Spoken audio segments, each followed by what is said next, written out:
হৃদয়, বৈষম্য বিরোধী ছাত্র আন্দোলনের ব্যানারে যে আন্দোলনটি চলছিল সরকারি চাকরির নিয়োগে, এক দফা দাবি তাদের যে সরকারি 5% বা সর্বোচ্চ 5 থেকে 10% কোটা রেখে বাকি সব কোটা বাতিল করে জাতীয় সংসদে আইন পাশের মাধ্যমে এক কোটা সংস্কারের একটা স্থায়ী রূপ দেয়া।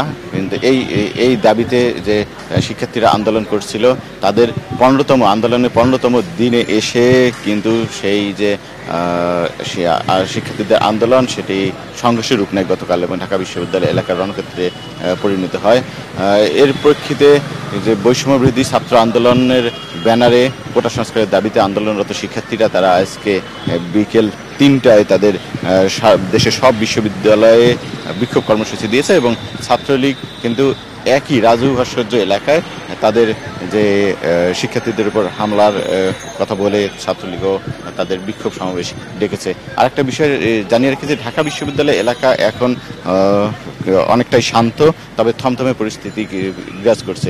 তবে ঢাকা বিশ্ববিদ্যালয় ছাড়া নতুন বাজার এলাকায় ব্র্যাক ইউনিভার্সিটি সহ আশপাশের যে ইউনিভার্সিটিগুলো সেগুলো সেখানে রাস্তা অবরোধ করছে বলে জানা গেছে।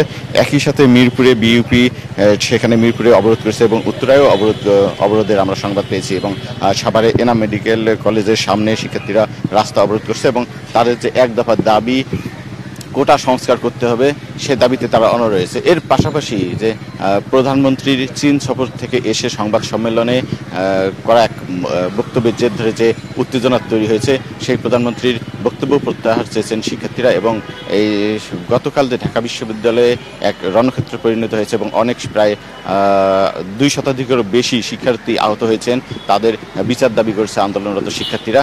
তবে এখন পর্যন্ত ঢাকা বিশ্ববিদ্যালয়ের পরিস্থিতি থমথমে, বাট কিন্তু সবকিছুই স্বাভাবিক রয়েছে।